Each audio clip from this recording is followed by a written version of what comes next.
Alors effectivement, on voulait vous montrer un autre film de Minnelli, puisque si vous êtes venu la dernière fois, c'était Tous en scène, qui est considéré comme l'un de ces, bon, disons, qui est un chef-d'œuvre de la comédie musicale classique, avec aussi Un Américain à Paris du même Vincente Minnelli.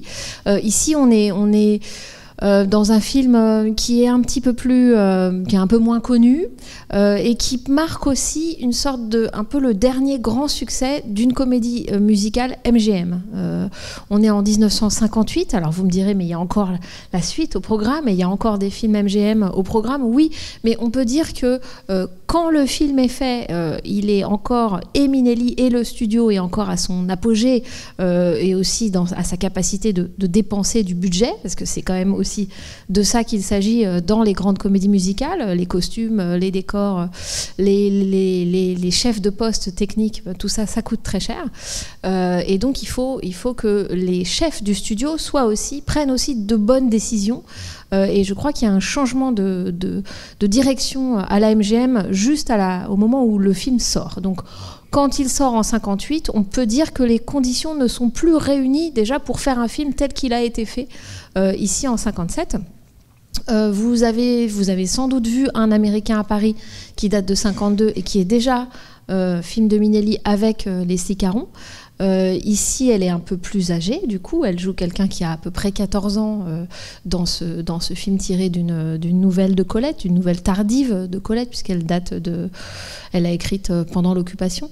Donc elle joue une adolescente de 14 ans et elle en a 26, elle a déjà eu un enfant, elle vient d'avoir un enfant quand elle joue le film et même à la fin du tournage, elle est enceinte de son deuxième enfant.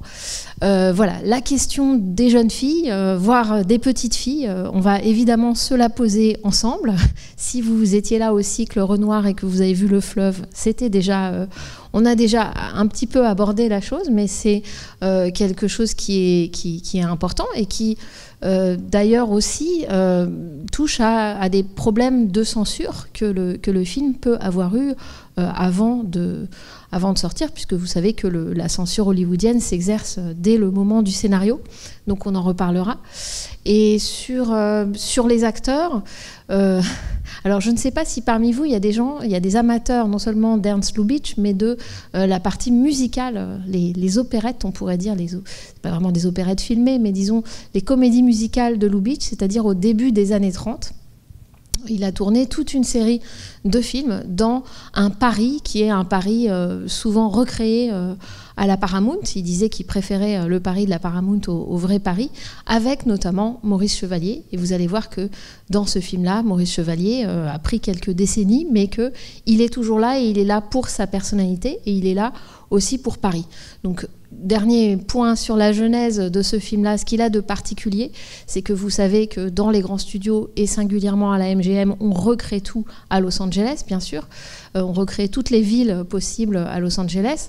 Et à l'exception du film qu'on a montré, On the Town, Un jour à New York, où il y avait quelques moments importants, notamment l'arrivée du bateau vraiment tourné en décor réel à New York, eh bien Hollywood déteste aller sur les lieux parce que ça coûte cher en voyage, parce que c'est techniquement pas satisfaisant, etc. Et donc Minnelli a réussi pour ce film-ci à tourner dans beaucoup de décors parisiens que vous reconnaîtrez sans doute. Pour moi, ça fait partie de l'émotion qu'on peut avoir et aussi de son travail d'auteur véritablement sur ce que c'est que la comédie musicale, les rapports qu'elle entretient avec le rêve, avec l'artifice et avec une forme de réalité émotionnelle qu'on peut atteindre par ce mélange. Donc voilà, j'espère que le film vous plaira et que vous resterez un petit peu après pour qu'on échange. Bon film. Peut-être on va aller tout de suite dans le malaise.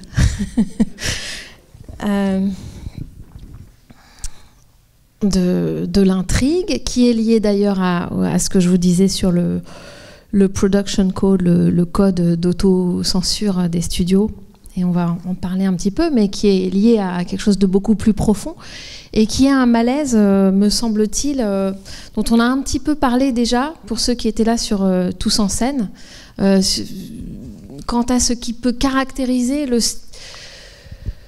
le style, mais au sens profond de Minnelli, et ce qui fait de Minnelli un auteur au sein du système des studios, et le fait qu'il soit un très très bon cinéaste de studio n'empêche pas qu'il ait une patte particulière. Et il me semble qu'on la retrouve ici. Alors je dis le malaise, mais peut-être que vous ne le percevez pas comme ça, mais enfin, certains ont eu l'air d'acquiescer. Alors par quoi on commence? Par l'ouverture et la fermeture avec Dieu merci pour les petites filles. On peut. Et puis ensuite, donc, ce qui arrive à cette jeune fille ou petite fille, l'âge n'est pas exactement précisé dans le film, mais qui est quand même qu'elle est inscrite en réalité, et on peut revenir à Maurice Chevalier plus tard, parce qu'à la limite c'est presque anecdotique une fois qu'on entre véritablement dans l'exposition de ce qui est un système. Et il me semble-t-il qu'on ne voit pas tout de suite. Je me trompe peut-être, je suis peut-être lente à la détente, je l'ai quand même vu plusieurs fois, mais me semble-t-il, on ne voit pas tout à fait, tout de suite, quel système de vie ont ces femmes. Y compris celles qu'on entend, mais qui restent hors champ. Ça, c'est un choix de Alan J. Lerner qui a fait le livret à partir de Gigi, mais avec Minelli, hein, je crois même que c'est la décision de Minelli, de garder la mère hors champ. Ce qui n'est pas le cas chez Colette. Et alors il y a un petit effet comique avec uniquement la voix d'opéra, mais c'est peut-être aussi quand même autre chose. En tout cas, ce qu'on voit, c'est cette lignée de femmes, mais il me semble qu'on ne comprend pas tout à fait tout de suite le fait qu'elles sont des courtisanes, enfin on pourrait dire qu'elles sont destinées à être des cocottes. Et puis même quand on le comprend, ça devient, me semble-t-il, de plus en plus complexe et même subtil. Et pourtant, il y a quelque chose qui n'est pas subtil du tout et qui est tout simplement la destination de marchandises sexuelles de ces femmes. D'où le fait que cette chanson, en ouverture, qui, alors par un effet aussi anachronique, on pourrait dire, nous choque par son côté soupçon de pédocriminalité, mais indépendamment de ça, qui pose quand même le programme de cynisme des deux personnages principaux, dont on ne comprend finalement qu'à la fin, qui sont quand même très différents. Et il me semble que la tête un peu décomposée de l'oncle, joué par Maurice Chevalier à la fin, qui ne comprend pas du tout ce qui arrive chez Maxims, qui est son territoire à lui, qui est le territoire auquel il a initié son neveu, et qui est une sorte d'enfer, si on veut, si on considère, si on a un sens moral, disons, un peu assis, qui est quand je ne sais pas si ça vous fait ça, quand on voit revenir comme décor, et c'est pour ça aussi que les décors sont très importants, et c'est important que ce soit des décors naturels, parisiens, qu'on peut, nous, en tout cas reconnaître, et qui sont détaillés, qui ne sont pas si stylisés que ça. Et quand on voit à la fin revenir ce décor de Maxime, il fait presque effet d'un enfer, de l'enfer, pas seulement de l'enfer mondain, mais de l'enfer de marchandisation permanente qu'implique cette mondanité. Le fait que les femmes soient dans une caricature, hein. C'est pas pour rien qu'il a pris au générique ce dessinateur de Belle Époque, Sem. Hein. Je vous avais déjà dit que Vincenzo Minelli a une formation de peintre. Il est peintre, il a un œil à tous les niveaux visuellement, mais en particulier, il s'inspire de peintres. Si vous avez vu Un Américain à Paris, le ballet, évidemment, il y a tout un ensemble de peintres dont il s'inspire. Ici, il y a aussi Eugène Boudin pour les scènes à la plage, par exemple, hein, qu'il cite lui-même dans ses mémoires dont il parle, et puis Seurat pour les scènes au bois de Boulogne, avec les calèches, les promeneurs, etc. Mais en tout cas, il y a aussi cette caricature, les caricatures du dessinateur Sem qu'il utilise au générique, et on sent quelque chose dans les scènes tournées effectivement dans les vrais intérieurs de chez Maxims, quelque chose de criard, de pesant, d'insistant dans cette mondanité hypocrite, enfin en tout cas cynique, puisque il s'agit il faut qu'il y ait du turnover parmi les femmes, et puis c'est pas seulement la rumeur et les on-dit, c'est vraiment une circulation des biens. Donc, effectivement, au cœur de ce film, c'est pas du tout une comédie musicale dans le sens justement de la joie, du comique et de la légèreté, par exemple de Stanley Donen, hein, on avait déjà vu qu'il y avait une forme de lourdeur, mais de lourdeur au sens inquiétant et mélancolique, disons, qu'il pouvait y avoir chez Minnelli. Et il me semble que là, on le retrouve dans cette destinée, cette destination, on pourrait dire sexuelle, de la jeune fille, qui fait l'objet, je trouve, d'un retournement à la fin. Alors, soit vous considérez que cette fin, elle est c'est tellement une sorte de coda, la fin du mariage, que finalement tout ça, c'est un happy end qui s'oublie, et que c'est la profession de cocotte qui est au centre du film et le cynisme de ces hommes qui est central. Soit tout de même, et il me semble quand même plus intéressant de voir le film comme ça, il y a une forme d'initiation amoureuse de ce personnage complètement joué par Louis Jourdan, complètement saturé de l'ennui déjà de cette mondanité dès le début, hein, contrairement à son oncle, et qui ne fait que revenir. Et c'est vrai que les personnages de Milly sont toujours dans ces allers-retours, dans ces hésitations, dans ces sortes de valse-hésitation. Et ce qui nous marque dans toute la deuxième grosse partie du film, c'est qu'il n'arrête pas de partir et puis de faire demi-tour et de revenir, de partir en spirale comme ça. C'est jamais tout à fait pour la même chose. Et finalement, ce sera pour demander le mariage sans qu'on lui ait dit qu'il fallait qu'il le demande. C'est ça la beauté tout de même de cette fin que moi j'aime bien, pour une raison qui est que je crois que tout le film, et ça c'est très minnélien si on peut dire, pendant tout le film on se dit mais qu'est-ce qu'il a ? Pourquoi on s'intéresserait à ce roi du sucre qui s'ennuie partout, qui traverse tout ça, qui est un oisif, qui a tout ? Comment est-ce qu'on peut l'accrocher avec le personnage de Gigi ? Comment est-ce qu'on peut trouver émotionnellement, disons, quelque chose dans ce personnage ? Et il me semble que ce qu'il y a de propre à Minnelli, c'est qu'il s'interroge, ce personnage, sur à quoi pense la femme, si on peut dire. C'est-à-dire, il me semble que l'une de ses chansons principales, c'est peut-être la première d'ailleurs, non, la première c'est It's a Bore, ça revient, mais c'est She's not thinking of me. Elle ne pense pas à moi, elle n'est pas en train de penser à moi. C'est un morceau intéressant, parce qu'il commence en monologue intérieur. C'est assez rare dans les comédies musicales qu'on ne voit pas la personne chanter tout de suite. Après, il se met parfois à chanter in, mais sinon la voix est off. Alors, avec ce style chanté du film qui est chanté-parlé, selon les capacités vocales des différents interprètes, sachant que Leslie Caron est doublée, tandis que les autres non. Et évidemment, Maurice Chevalier, peut-être que je vous montrerai un extrait, mais il est chanteur, donc il maîtrise très bien ce passage à la vraie chanson. Mais donc, dans cette chanson, She's Not Thinking of Me, commence quelque chose. Certes, le personnage de la maîtresse, Liane, n'est pas intéressant, n'est pas important en soi. C'est pas un personnage qui a une épaisseur psychologique du tout. D'ailleurs, elle joue comme un cartoon, hein, dans la scène chez Maxime. Elle n'est que mondanité, elle n'est que théâtre, et c'est ça qui met la puce à l'oreille de son amant. Mais en tout cas, ce qui est intéressant dans cette scène, c'est qu'il commence à se dire mais elle n'est pas là. Elle est là, mais elle n'est pas là. Et donc, si elle n'est pas là, pour qui séduit-elle ?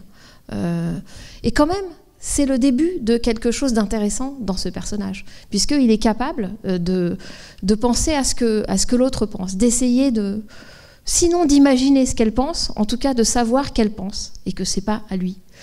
Et j'ai l'impression que c'est à partir de ça qu'il va pouvoir élaborer, peut-être très lentement et trop lentement, mais parce que sa richesse et son habitude de domination sociale font que ça lui prend du temps, et puis parce que c'est une enfant, Gigi, mais au fur et à mesure du film, il me semble que c'est ça qui se passe, qui est que tout à coup, il reconnaît le désir propre de l'autre. Vous me direz que c'est le minimum syndical en amour, mais c'est pas toujours... tout le film, quand même, est autour de cet enjeu, à savoir... est-ce que Gigi peut avoir une volonté propre? Est-ce qu'elle peut se permettre, dans le système social quasi de caste dans lequel elle est, d'avoir un désir propre et d'accéder à ce désir? Et on a presque l'impression, avant la toute fin, que eh bien, finalement, elle consent à être la cocotte, à être la femme entretenue, mais pas épousée. Et donc ça aussi, je trouve que c'est assez intéressant, assez rare dans l'écriture des films et des comédies musicales, qui est en général un peu plus ficelée un peu plus vite. C'est que c'est en consentant, enfin il y a un double mouvement. Elle dit d'abord non, bon alors ça c'est le côté presque comédie, on pourrait dire, elle a dit non, elle a osé dire non à cet homme très riche, etc. Et puis deuxième moment, en fait, en disant oui, c'est en consentant à ce sous-statut de femme entretenue qu'elle obtiendra le mariage. Donc ça, je trouve que c'est vraiment quelque chose d'unique et de très très bien rendu dans le travail, alors là, purement cinématographique, c'est-à-dire on pourrait dire purement en extériorité, qu'exige, j'allais dire que permet, mais en fait qu'exige le cinéma, à savoir on n'est pas, à de très rares moments, il y a ce monologue intérieur chanté, mais, ou bien la chanson quand elle est avec son chat. Mais il y a quand même un accès à l'intériorité qui est très complexe, très compliqué à avoir au cinéma et qui doit donc s'extérioriser. Hein. C'est ça l'expressionnisme, se porter sur l'extérieur. Et donc, ici, chez Minelli, beaucoup sur les décors, les costumes et, dans une moindre mesure dans ce film, sur les numéros chantés. Et vous remarquerez qu'il n'y a quasiment aucun numéro dansé. Hein. C'est à peine une comédie musicale, d'une certaine façon, ou c'est une comédie musicale qui ensuite s'infléchit vers le mélodrame. Vous aurez aussi remarqué que Leslie Caron, depuis Un Américain à Paris, a littéralement rendu ses chaussons. En 1956, elle a donné tous ses chaussons de danse à l'American Ballet Theatre de Los Angeles, et elle a donc décidé d'arrêter sa carrière de danseuse qu'elle avait commencée adolescente. Donc voilà, donc on sait qu'elle est danseuse, si on a vu d'autres de ses films, mais en tout cas, elle n'est plus dans cette... Donc il y a quelque chose, même le fait qu'on s'attend d'une certaine façon à ce qu'elle danse, vraiment, à ce qu'elle danse au sens où on l'a pu la voir danser dans un Américain à Paris ou dans Daddy Long Legs avec Fred Astaire de Jean Negulesco. Elle ne le fait pas, et c'est cette retenue-là, c'est cette espèce de choses contenues, pas tout à fait éclatantes de la comédie musicale, qui en fait aussi, me semble-t-il, la singularité. Et puis je voudrais aussi parler peut-être des décors, de l'utilisation de ces décors, dont je disais qu'ils étaient en grande partie naturels, mais le mot décor naturel, qui signifie les vrais lieux, en réalité sonne bizarre pour Minelli, parce que naturel, alors que c'est travaillé comme ça à la belle époque et avec toutes ces couleurs, c'est effectivement un drôle d'adjectif. Mais d'abord, je voudrais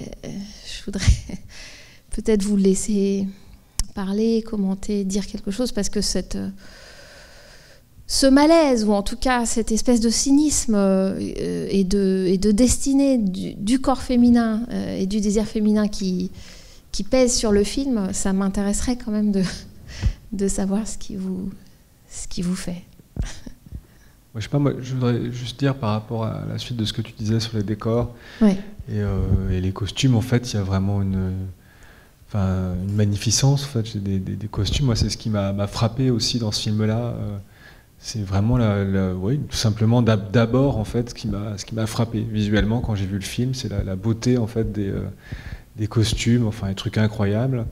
Et effectivement, en contraste avec ce qu'on découvre, pas tout de suite, enfin en tout cas pas, c'est pas dit brutalement, de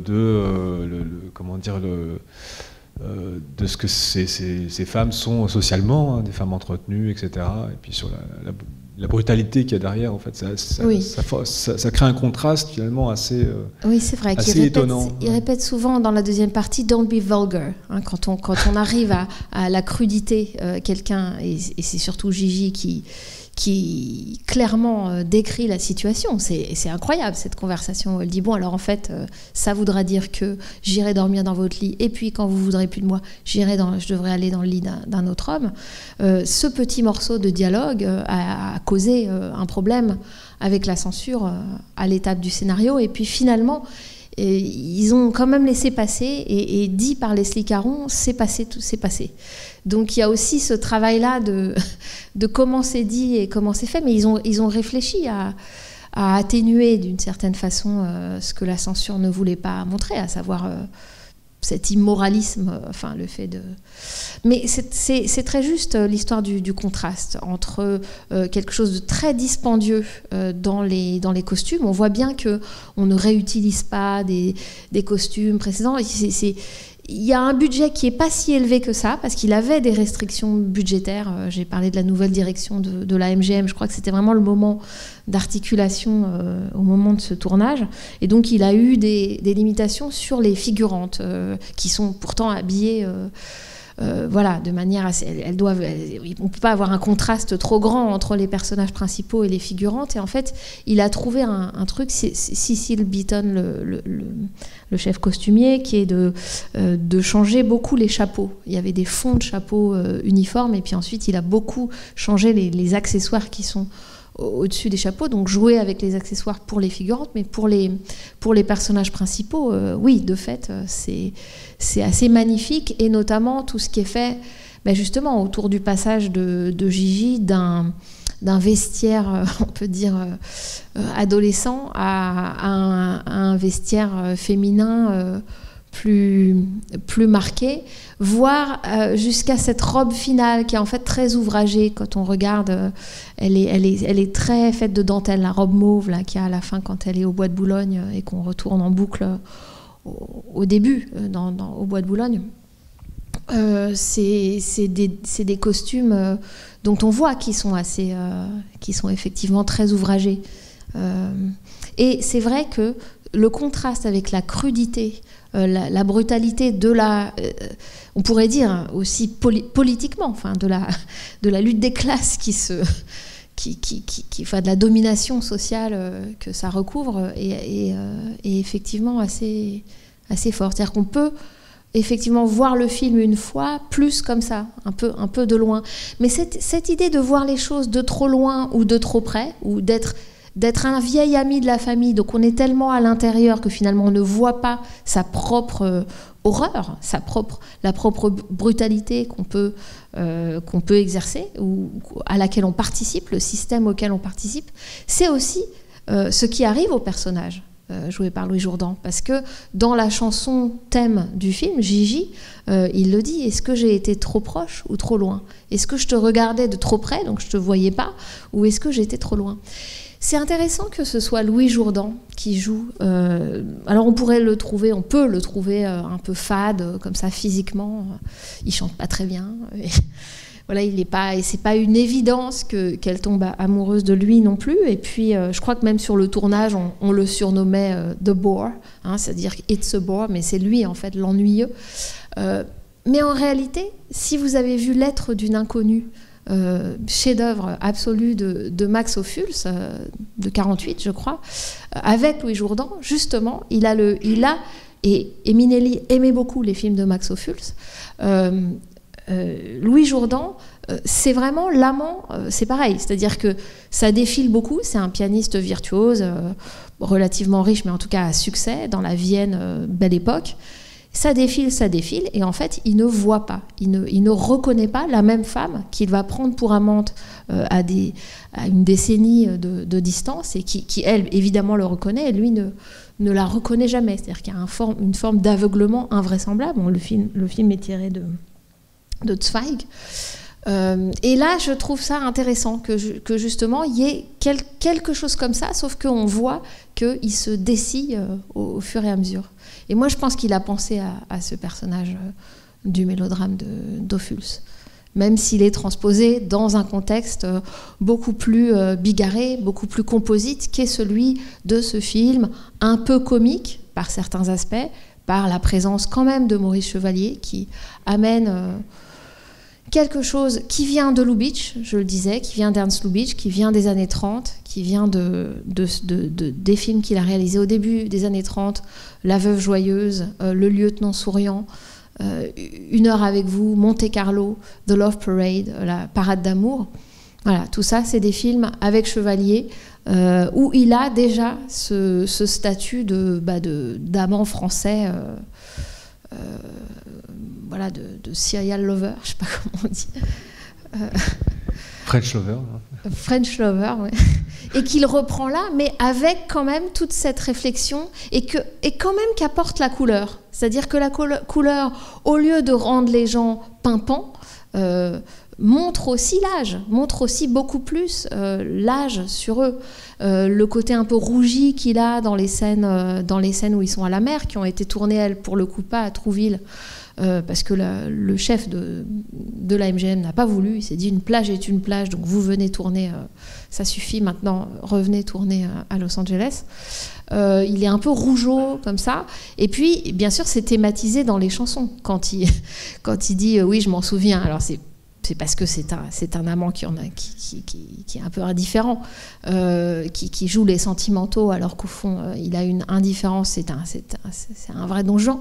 Mais il y a aussi cette dernière chanson. Finalement, je suis bien content de ne plus être jeune. Je suis bien content de ne plus devoir jouer le sentiment, de ne plus devoir jouer le désir hyperbolique, et je peux avoir ce retrait. Et là vraiment, il diverge complètement du personnage qu'il essayait, lui, de former. On voit qu'il y a une symétrie entre les deux jeunes premiers, on pourrait dire, puisque ils ne vont pas répéter, ils ne vont pas accepter finalement l'enseignement de la lignée dont ils viennent. Ni elle, Gigi, ni lui. Mais c'est beau, je trouve, la relation qui est dédoublée, voire triplée, entre Gigi et ces trois femmes, dont celle qu'on ne voit pas, donc la mère, mais par ses petits cris. Elle ponctue quand même quelque chose, et elle nous rappelle, puisqu'il nous est dit, qu'elle a assez tôt refusé d'être une cocotte. C'est-à-dire qu'elle a gagné peut-être un peu d'argent au début en l'étant, mais surtout elle a appris le chant, et certes elle a un métier subalterne dans l'opéra comique, et elle ne s'occupe pas de sa fille, mais en même temps voilà, on a l'impression c'était sa façon de faire un pas de côté par rapport à cette obligation de devenir une femme entretenue. Et donc il reste les deux, il reste la grand-mère et la grand-tante. Et je trouve assez beau ce dédoublement avec une fausse opposition, puisque finalement, la grand-mère et la grand-tante, dans cette scène où elles sont toutes les deux, sont finalement beaucoup plus, les deux sœurs sont finalement beaucoup plus en entente dans la manipulation que ce qu'on pourrait croire. Alors qu'au début, la figure de la grand-mère est montrée comme très protectrice. Et puis plus elle se rapproche de son ancien amant Honoré Lachaille, plus on s'aperçoit qu'elle est effectivement, comme lui, elle fait partie de ce système bien huilé, et elle a plutôt intérêt à ce que ce statu quo se prolonge. Donc ouais, je reviens à ça, je trouve que c'est extrêmement bien montré, ça. Et est-ce qu'on peut reparler de la couleur de l'appartement ? Ah oui, oui. Parce que c'est un des trucs qui m'a plus frappé dans ce film, ce rouge en fait. Oui, c'est assez choquant au début quand on y entre. Il y a un contraste assez fort en fait, mais qui est dû aussi au fait que les extérieurs principalement sont des décors naturels. Donc le bois de Boulogne, les Tuileries, la place Fürstenberg dans le 6e, qui est... voilà, j'en oublie sans doute. Où ça ? Le parc Monceau. Bon, j'en ai oublié. Alors, le musée Jacques-Marandré, la cour intérieure du musée Jacques-Marandré, qui est intacte si vous y allez. Donc ça, on les reconnaît. Et il y a une texture de la lumière naturelle aussi, de fait. Alors que dès qu'on rentre à l'intérieur, voilà, c'est vraiment une autre texture d'image et de densité de couleur, parce qu'on n'éclaire pas pareil avec de la lumière en studio, vu qu'il n'y a pas de plafond et qu'on peut placer des lumières. Alors la seule exception à ça, c'est-à-dire à ce contraste entre les intérieurs et les extérieurs, me semble-t-il, quand même, c'est Maxim's, puisque ce sont des intérieurs réel. Je ne suis jamais entrée chez Maxim's, donc je ne sais pas si c'est toujours comme ça, mais j'imagine que ça l'est. C'est-à-dire très Art Nouveau, et avec donc moins de lumière. On se souvient aussi moins de ce décor, on voit surtout les costumes, parce qu'il peut pas placer de la lumière comme Ruttenberg, le directeur de la photo, comme il le ferait dans un vrai studio où on peut mettre des choses à la place du plafond, enfin, voilà, dans toutes sortes d'endroits cachés, parce qu'à l'intérieur, en plus de Maxim's, il y a des miroirs partout. C'est ce style Art Nouveau avec des miroirs. Style Art Nouveau, d'ailleurs, extrêmement marqué dans l'intérieur aussi de la garçonnière géante de Honoré Lachaille, alias Maurice Chevalier. Et vous aurez remarqué que autant le rouge violent, c'est l'intérieur de chez la grand-mère, qui se distille dans l'habit écossais de Gigi. On a l'impression que c'est voilà, ce qui lui est transmis, et qu'il y a une violence quand même de ça, qui est mystérieuse, puisque au début on ne sait pas du tout de quoi il retourne, mais visuellement on est quand même agressé. En tout cas, il y a une forte densité de ce choix d'une couleur unique. Et puis, comme par hasard, la sœur, tout est rose chez elle. Et d'ailleurs, c'est une tenue rose qu'elle fait choisir à la fin, vers la fin, dans la dernière partie, avec l'espèce de défilé de mode. Donc il y a un code couleur, la grand-tante en rose, Honoré Lachaille dans ce jaune, un peu jaune, beige, brun. Donc il y a quand même il y a un chromatisme qui est assez par bloc, qui est assez frappant. Et du coup, peut-être qu'il y a une plus grande efficacité, enfin qu'il y a un impact visuel très fort. On voit bien qu'il ne s'agit pas de faire joli, de saupoudrage, de quelque chose de forcément harmonieux, mais que quelque chose de la dramaturgie se joue dans ses présences chromatiques. Il a un sens de la couleur violente assez forte. Oui. Est-ce qu'il faut le micro? Oui. Oui, bonsoir. Vous avez très justement mis en valeur le malaise qu'on pouvait avoir effectivement par rapport au contenu du film. Alors pour nous Français, on est un peu préparés, puisqu'on connaît bien effectivement l'univers de Colette. Et ce qui m'aurait intéressé de savoir, c'est au niveau du public international, enfin surtout anglo-saxon j'imagine, comment ce film a été reçu sans ce soubassement culturel que nous avons. Et d'autre part, est-ce qu'ils ont été très choqués? Puis question un peu annexe, est-ce qu'ils l'ont vu comme une je dirais, une spécificité française très, très particulière, même un peu exagérée et caricaturée, ou bien comme quelque chose d'universel? Oui, évidemment, j'ai pas toutes les connaissances pour vous répondre de manière détaillée sur la réception et du film, et même avant du livre et de la pièce, parce que ce que je vous ai pas dit, c'est pourquoi c'est des Caron, d'où vient Gigi. C'est que entre le petit roman paru en feuilleton de Colette, qui va être mis en livre en 1944, et ce film de 1958, il y a non seulement un film en France de Jacqueline Audry, si j'ai bonne mémoire, que je n'ai pas vu, que Minelli a vu mais qu'il n'a pas adoré. Il y a une pièce, surtout. Il y a une pièce à l'adaptation de laquelle a participé Colette, qui s'est montée à New York avec Audrey Hepburn, et qui s'est montée, alors je ne sais plus exactement les dates, mais à Londres avec Leslie Caron. Et donc, une fois qu'il a été question à la MGM de préparer ce film, tout ça prend des années, eh bien, Leslie Caron écrit en tout cas dans ses mémoires, et elle me l'a dit, c'est l'une des rares personnes hollywoodiennes que j'ai interviewées, qu'elle avait, c'est elle qui avait suggéré à Arthur Freed, le directeur de production de l'unité comédie musicale de la MGM, de porter à l'écran ce livre, avec le fait qu'elle est française, enfin, c'est crédible, hein, mais par contre on lit ailleurs que que le rôle revenait normalement à Audrey Hepburn, et que finalement Audrey Hepburn en aurait préféré un autre, et voilà. Bon, elle, ce que dit Leslie Caron, c'est que Audrey Hepburn voulait ce rôle, mais que Arthur Freed lui a dit bah non, désolé, il a été écrit pour l'écran, en tout cas il a écrit par l'adaptateur pour l'écran, c'est-à-dire celui qui a fait aussi les paroles des chansons, Alan J. Lerner, pour Leslie Caron spécifiquement.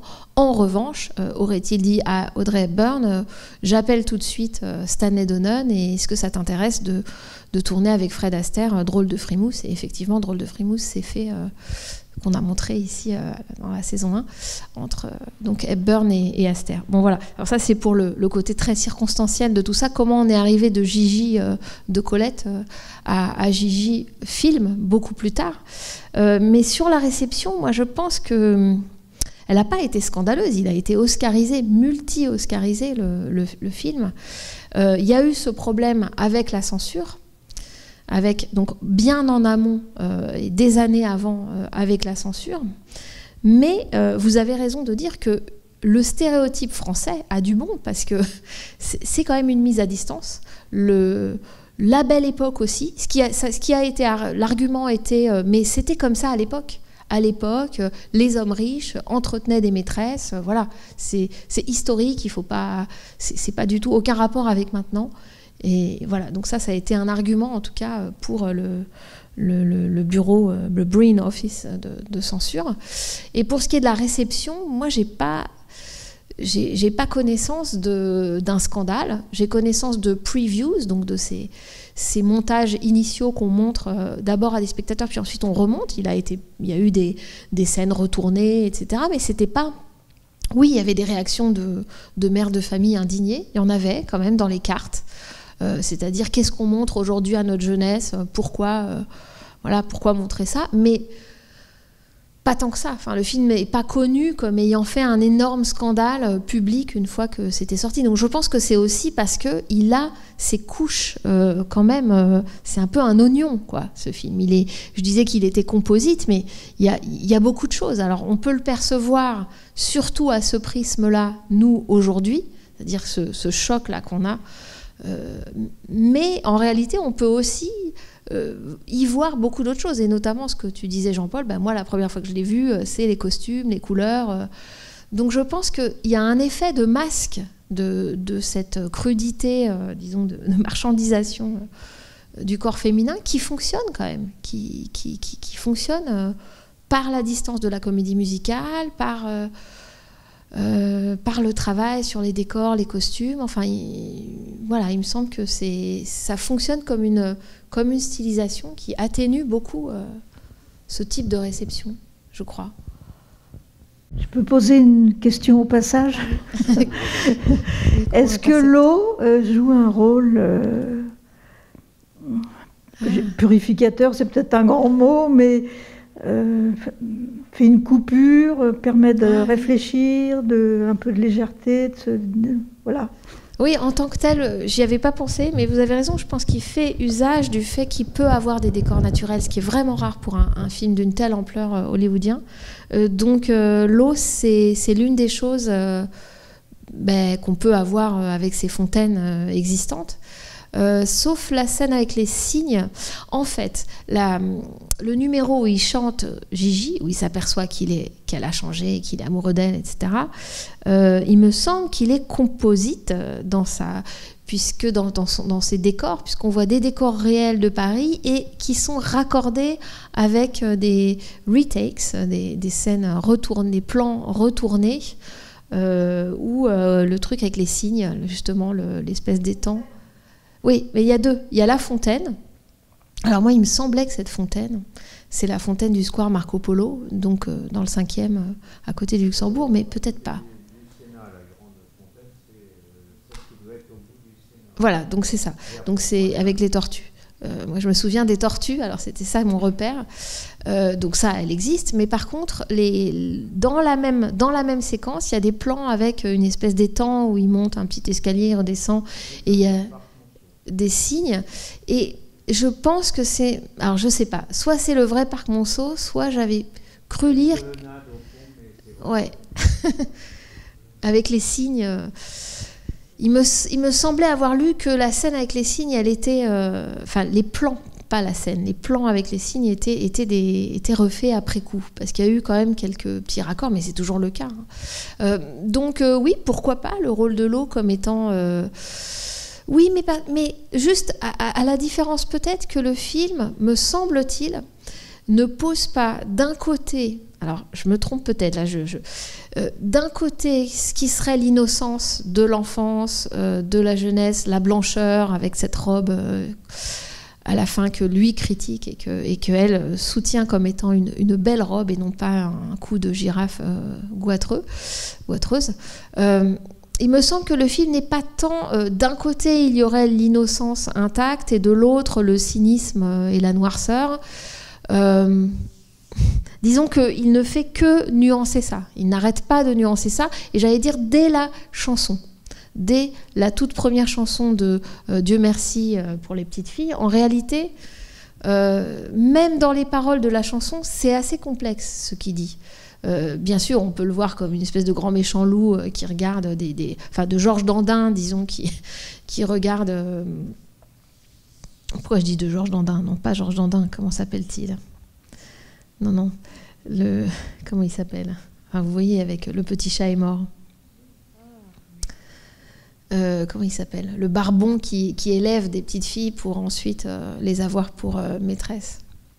Bon, ça me reviendra. Mais donc, on peut entendre cette chanson comme ça, c'est-à-dire elles sont vive les petites filles parce que quand elles grandissent, voilà, c'est de la chair fraîche et elle sera pour nous. Bien sûr, on entend bien cette sorte de prédation, mais en réalité, quand même, quand on écoute les autres paroles, c'est quand même beaucoup plus subtil que ça. Donc voilà, il me semble que... Voilà. Mais oui, pourquoi pas, l'élément de l'eau... Alors autant chez Renoir, ça me paraît évident, autant là, c'est vrai que ça m'a moins frappé. aussi parce que Minelli... c'est tellement quelqu'un du décor de studio habituellement qu'il n'y a pas beaucoup l'élément à queue dans ces films, quoi. Donc là, c'est vraiment parce qu'on est dehors. Mais vous avez raison, ça change tout d'être dehors et d'avoir les fontaines. Je crois que vous vouliez... Oui, c'est peut-être plus une remarque, parce qu'au début, vous parliez du fait qu'au final, il y avait presque Enfin, on pouvait presque se demander jusqu'au moment où elle est presque un peu... Enfin, elle n'est pas vendue, mais voilà, qu'en fait, on l'élevait pour être une cocotte. Moi, ça m'a fait vraiment penser à tous ces livres, notamment, il y a beaucoup ça dans Austen, où en fait, il y a toujours cette figure de la tante un peu éloignée, de cette jeune fille qui, elle, vient d'un milieu plus rural et qui, en fait, ou plus pauvre. Et du coup, la tante est toujours là pour l'amener vers quelque chose d'au-dessus, etc. Et justement, moi, je trouvais que le personnage, pendant très longtemps, on a l'impression qu'elle est là pour l'élever, en fait, un peu dans la société. Et vraiment, le moment où on se rend compte que, en fait, c'est pas du tout ça, j'ai vraiment trouvé que il y avait presque une sorte de forme de traîtrise. De trahison, on se sent trahi. Ouais, c'était très bizarre. Et, alors juste là-dessus, c'est intéressant parce que déjà, c'est pas sûr qu'en étant une femme entretenue, on n'est pas quand même socialement au-dessus. Et on voit bien que le train de vie, même très modeste, et d'ailleurs il le caricature de manière horrible quand il en parle à son oncle, il dit c'est vraiment la misère, c'est moisi, etc. Regardez comment c'est la place Fürstenberg aujourd'hui. Mais en tout cas, socialement, ça l'élèverait quand même d'avoir tout ce train de vie. Donc mais je vois ce que vous voulez dire de trahison, mais justement, c'est cette hypocrisie-là aussi qui est de la grand-mère et de la grand-tante qui est marquée. Et puis juste une note sur le fait que ce personnage de tante un peu éloignée, mais qui est une figure de savoir, enfin d'expérience, une femme qui a elle-même fait un parcours grand chelem, disons, d'amant riche, il fait aussi penser à un personnage de conte, c'est-à-dire d'espèce d'adjuvant, comme on dit dans l'analyse des contes, voilà, qui va aider le personnage, et en même temps de sorcière. Hein. Il y a quelque chose, on ne sait pas, c'est un personnage... et en même temps, je trouve ça, c'est pour ça que je disais que c'était subtil, c'est qu'en retour, la grand-mère, me semble-t-il, on la met aussi à la baisse, quoi. C'est-à-dire que c'est rare les films où c'est aussi subtil le statut presque moral des personnages qui n'arrêtent pas de fluctuer. Et dernière chose par rapport à ça, quand elle consent apparemment, enfin qu'elle consent même sincèrement à être une cocotte et en disant en fait je vous aime donc quitte à être malheureuse, de toute façon je préfère l'être avec vous, ce qui n'est pas complètement idiot hein, du point de vue d'une philosophie individualiste, c'est pas que pour l'argent, c'est aussi, elle peut avoir cet homme, après tout, eh bien vous remarquerez qu'elle sort de son placard, là, de cette espèce de chambre avec des portes pas possibles, et tout détail chez Minnelli de décor, puisqu'il a été décorateur, est important, espèce de porte de western impossible, où il n'y a aucune intimité, puisqu'elles sont striées, et donc elle sort, et elle est en fait en robe de mariée, j'allais dire, enfin en robe de mariée, paradoxal, mais comme par hasard, elle a une longue robe avec une traîne blanche, mais vous remarquez, et moi je l'ai surtout remarqué une fois qu'ils vont chez Maxime, alors qu'elle a la même robe, que en fait les petits détails sur les côtés qui couvrent un peu les épaules, qui sont faits en plumes, c'est des petits oiseaux, mais en fait on dirait des corbeaux des oiseaux de proie, et donc il pointe aussi la destination de proie de cette femme, donc c'est assez fou comme quoi dans le détail, alors si l'œil si l'œil et la pensée se mettent à associer comme ça, on peut voir que c'est à la fois la mariée idéale, elle sort du truc, et en même temps c'est de la viande, enfin c'est de la chair fraîche, quoi, c'est fou, c'est... Oui, vous vouliez. Mais oui, il y avait peut-être une deuxième partie à votre... Mais oui, allez-y, peut-être c'est là-dessus que... Oui, pour en revenir à la robe, la première fois il la voit habillée avec cette robe blanche en dentelle, avec le cou, il lui fait des réflexions. Mais pourquoi, en fait? Parce qu'il s'attend encore à voir la jeune fille. Oui. Alors oui, c'est-à-dire qu'on oui. Il ne s'attend pas à voir une femme, en fait, il est encore dans l'image qu'il a de Gigi, et c'est ce qu'il dit d'ailleurs plus tard dans la chanson, il ne l'a pas vu évoluer. Il n'a pas vu le changement entre l'adolescente, mais qui était en fait enfant. Après l'âge, quand vous prenez l'âge de la... Bon, Gigi, qui a fait... Il faut penser aussi que, de toute façon, au XIXe siècle, on se mariait tôt. Et même dans... Bon, ça n'a pas forcément non plus choqué les anglo-saxons à partir du moment où ils l'ont projeté dans le siècle antérieur, sachant que aux États-Unis d'Amérique, c'était pareil. On se mariait quand même dans les milieux, surtout les milieux peut-être défavorisés, mais même dans les milieux les WASP, les femmes se mariaient tôt. Les hommes étaient la plupart du temps plus âgés. Oui, oui. Mais ce qui se passe, alors outre que c'est une justification justement morale et pour la censure de dire il n'avait pas vu, mais en fait elle est devenue une femme et on va montrer ça. Mais quand même, il me semble que ce qui lui déplaît aussi, dans cette nouvelle Gigi, disons, dans l'effet Cendrillon qu'il y a dans beaucoup de films, dans des films avec Audrey Hepburn notamment, il y a beaucoup ça. Dans Sabrina de Billy Wilder, quand elle part étudier la cuisine à Paris, elle revient, elle est habillée par Givenchy. Et donc elle est complètement transformée, sa silhouette garçon manqué est transformée. Bon, on a un petit peu de ça, mais c'est plus, là encore, c'est toujours plus subtil, Minnelli. Mais il me semble que ce qui lui déplaît à lui dans cette nouvelle Gigi, c'est quand même aussi, c'est pas seulement qu'elle jouerait à la femme et qu'il n'avait pas vu qu'en fait elle est vraiment devenue une femme, c'est aussi tout l'aspect social de ça, c'est-à-dire sa mondanité, sa capacité à faire partie de ce théâtre social. C'est pas un hasard si ensuite on les voit aller chez Maxime dans la deuxième robe blanche et où elle est comme Liane, c'est-à-dire que c'est filmé comme si elle était la même que la première maîtresse. Donc là, la trahison viendrait d'elle. C'est-à-dire qu'elle serait une femme tellement bien entraînée, en fait, tellement bien dressée, qu'elle aurait perdu ce pourquoi il l'aimait. Et pas seulement l'enfance. C'est exactement ce que je voulais rajouter. C'est-à-dire qu'en fait, elle l'amusait avant. Elle l'amusait avant. Et là, au moment où il la voit comme ça, pour lui, c'est une... j'ai perdu le mot, c'est presque une parodie de femme, en fait, du monde, alors que lui, il la voit encore comme une enfant, mais parce que elle le détend de tout ce monde qui l'embête, en fait. Oui, mais c'est vertigineux quand on pousse sa réflexion. C'est-à-dire, si on épouse ce point de vue, on se dit, mais le petit théâtre social qu'il dénonce, au nom d'une espèce d'innocence enfantine idéalisée, est-ce qu'il a raison? Est-ce qu'il est vraiment du côté des espèces de purs, une espèce de misanthrope, en fait, qui refuse ce jeu social et ce théâtre, c'est vrai, très hystérisé? Parce que dans la séquence chantée, où elle est chantée, murmurée, et qu'il y a les rumeurs que les personnages s'arrêtent, freeze, et que quand chaque couple rentre, tout ça est évidemment très radical, enfin très, très caricatural. Lui se situerait où alors? Il serait lui-même un enfant? Il y a un petit indice de ça, parce qu'il apporte des caramels, il les mange lui-même. Mais on se demande ce qu'il cherche. Qu'est-ce qu'il cherche?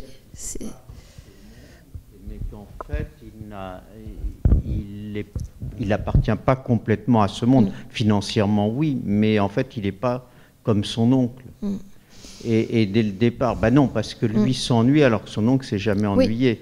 Oui. Les choses l'ennuient, en fait, parce que ce n'est que théâtre d'apparence. Tout à fait, mais ce que je veux dire, on n'est pas obligé d'être d'accord, c'est que le problème, c'est que chez un autre cinéaste, me semble-t-il, et a fortiori à Hollywood, etc., dans le cinéma classique, on aurait au moins la certitude que derrière ces masques, que derrière cette théâtralité complètement grotesque et hypocrite, il y a une authenticité, il y a quelque chose. Et souvent, c'est le cas dans les films. On est rassuré parce que derrière ça, il y a quelqu'un, il y a des psychologies, etc. Et il me semble que chez Minnelli, il y a une mélancolie parce qu'au fond, on devine un peu que il dépouille ça, ça l'ennuie, il le rejette, il le vit comme ça. Mais au fond, c'est toujours laissé dans le hors-champ du récit. Ce qu'il y a à la fin, quand ils sont tous les deux, et que comme les autres, ils vont au bois de Boulogne en calèche, et que comme les autres, elle porte une magnifique robe et un plumeau sur son chapeau, et au fond, on n'a pas eu exactement tout à fait dans le film la vie plus idéale qu'ils vont mener, quoi. C'est ça la mélancolie, je trouve. C'était juste, je vais redonner le... Ah, il y a plusieurs... Alors, dans quel ordre, je ne sais pas. Ah oui, bon, ça peut. Pour continuer sur ce sujet, je trouve qu'elle dit beaucoup de choses dans la phrase « Je préfère être malheureuse avec vous que sans vous ». Et ce que j'ai trouvé intéressant, c'est que nous, spectateurs, on est effectivement constamment dans l'ambiguïté, le doute, le même que celui du personnage masculin principal. C'est-à-dire qu'on imagine qu'il y a de l'amour entre eux, effectivement, ils sont tombés amoureux, mais on comprend aussi, quand elle dit je préfère être malheureuse avec vous que sans vous, que de toute façon, elle est dans cette destinée de cette société, et que même si elle va quand même vivre un peu cet amour avec cet homme-là, elle sait bien que de toute façon, elle sera réduite à un homme qui va la tromper, peut-être qu'elle... Bon, voilà, parce que c'est le schéma sociétal et auquel apparemment elle ne va pas échapper. Oui, alors ça, c'est l'hypothèse pessimiste, parce que moi, je pense que le film... alors, je suis pessimiste, je suis romantique et pessimiste. Pourtant, ça m'étonne, parce que moi, je pense qu'en fait, elle écrit... et ça, c'est vraiment Minnelli. Je disais, ce type-là, il commence à se dire, mais elle ne pense pas à moi, la première, Liane, she's not thinking of me. Ça veut dire qu'il a une espèce de capacité à laisser l'autre, à imaginer que l'autre peut penser. Donc l'autre peut avoir un désir pour lui, contre lui, etc. Et finalement, elle, je pense qu'elle perçoit ça et que par son comportement, même en consentant à être une cocotte, en fait, elle programme l'étape suivante, à savoir, il va finir par lui demander le mariage. Donc moi, je pense pas qu'elle se résigne et que finalement, hop, Deus ex machina, l'idiot du village, tout à coup se dit mais je suis bête, en fait, il faut que je l'épouse. Non, je pense que c'est écrit par la femme. C'est justement le désir de cette jeune fille. Je me suis mal expliquée. Ouais. Effectivement, je pense qu'elle accepte de l'épouser parce qu'elle l'aime, ça c'est sûr. Ah, mais c'est pas qu'elle accepte de l'épouser, ce que je dis. C'est elle choisit de l'épouser. Oui, enfin, elle le fait l'épouser. Je sais pas comment on dit ça. Mais par contre, je pense qu'elle n'est pas dupe non plus sur sa destinée en tant que femme de l'époque. Ah d'accord, y compris en tant qu'épouse. Moi, je pense qu'ils ont décidé de s'amuser comme ils s'amusaient avant. Le nouveau couple, pour moi, c'est un nouveau couple. Non, c'est pas ce qu'il montre à la fin, en tout cas. Parce qu'elle repart en calèche avec lui au milieu de toutes ces... Ils ont l'intention de continuer à jouer aux cartes et puis s'amuser, aller à la plage. Alors je suis pessimiste. Alors attendez, parce qu'il y a des optimistes là, je suis sûre qu'il est...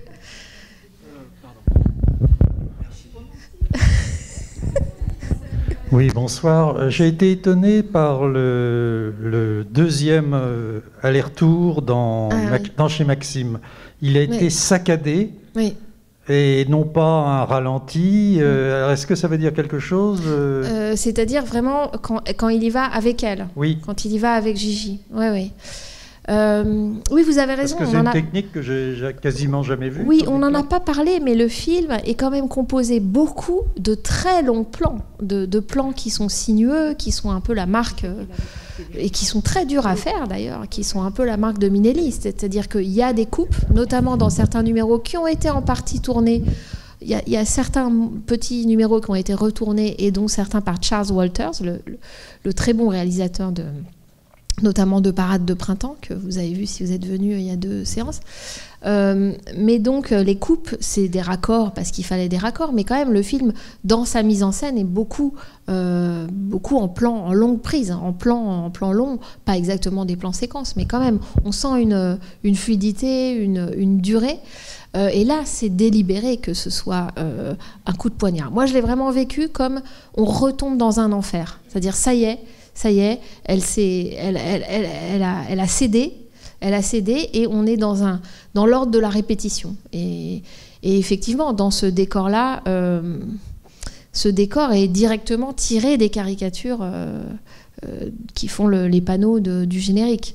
Donc, c'est pas un décor réaliste, c'est stylisé, c'est comme vous dites saccadé. Rien n'est fait pour être. Et d'ailleurs, le jeu de la maîtresse dans la première séquence Maxime est complètement outrancier.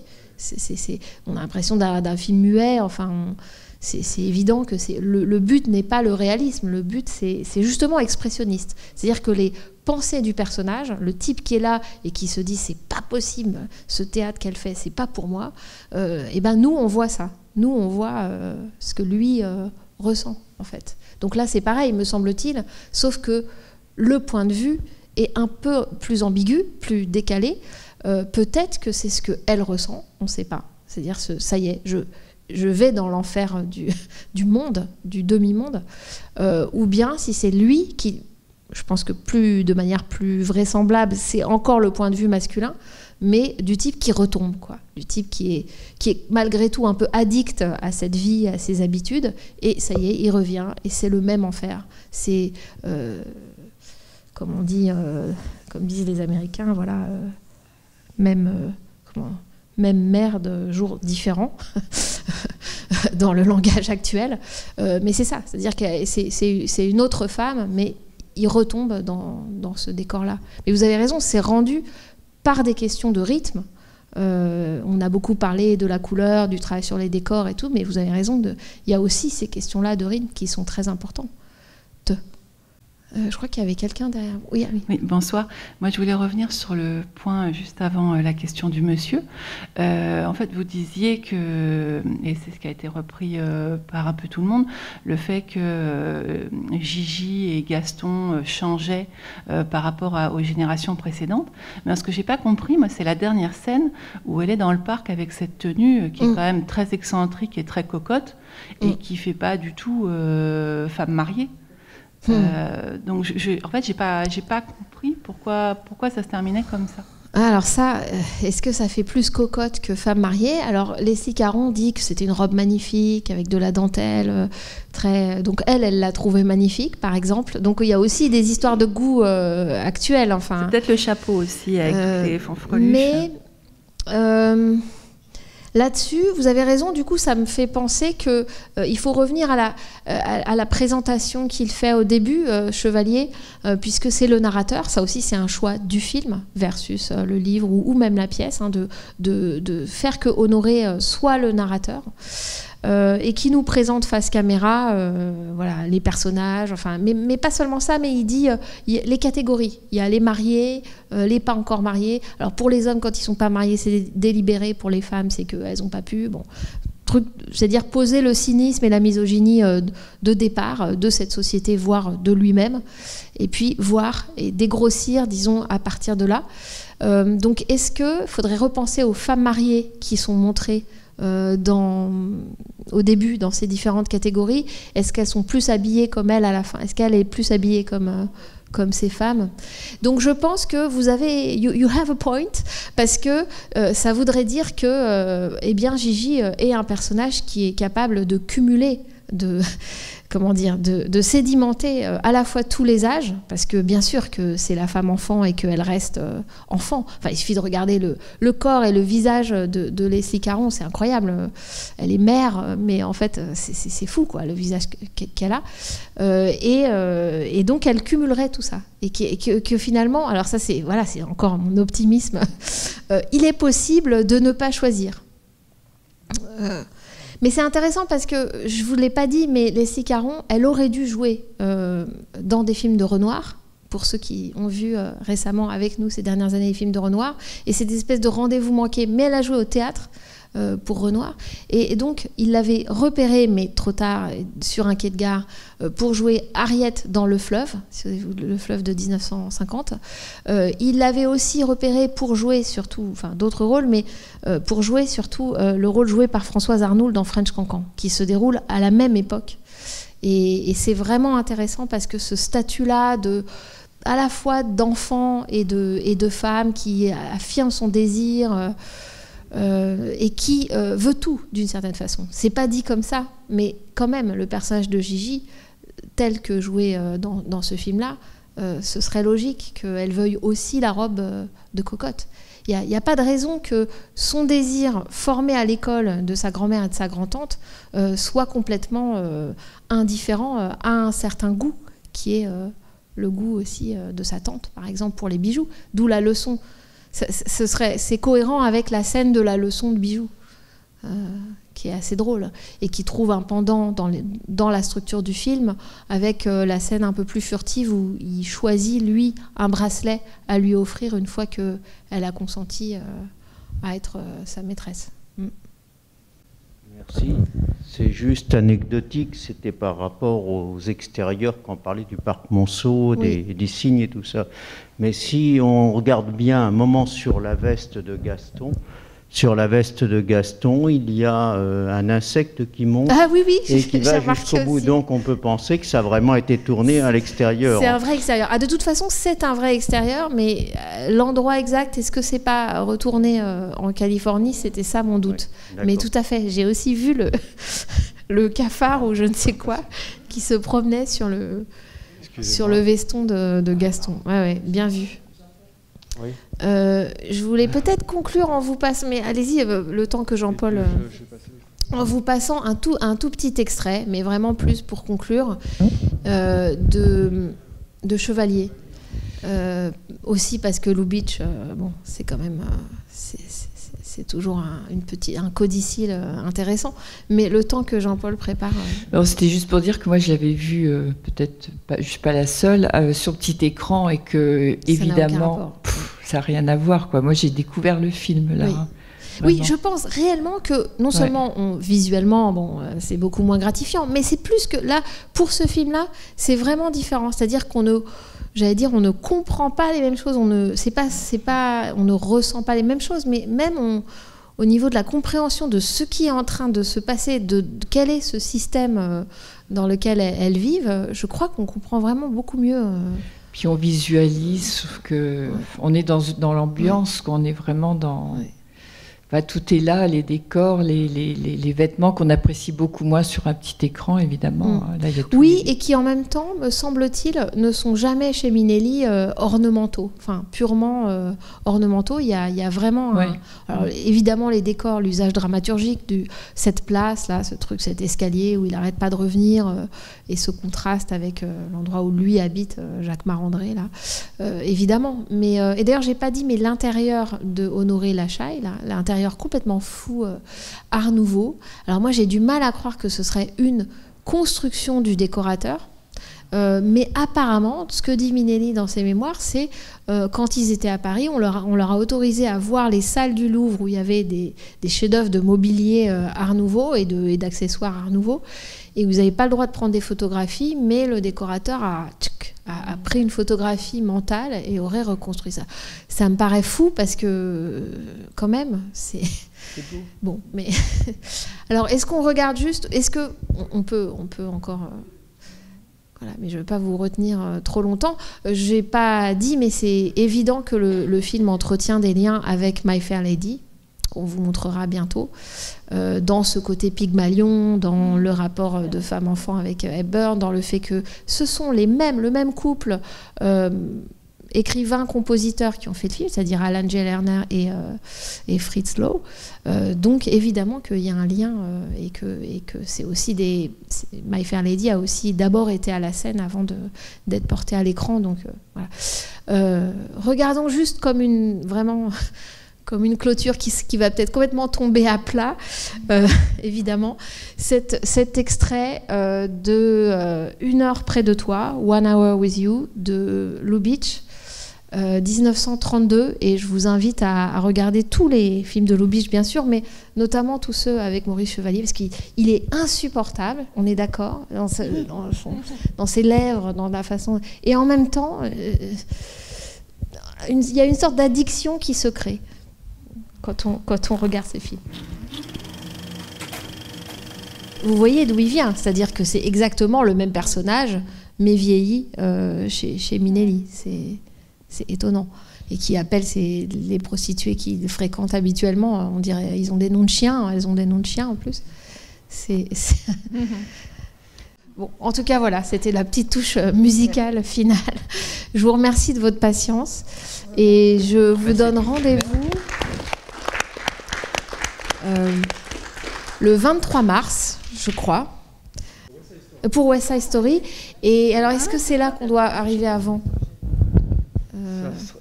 Oui, de mémoire, c'est 19h30, je crois. N'oubliez pas que la prochaine fois, regardez bien le programme parce que ce sera 19h30.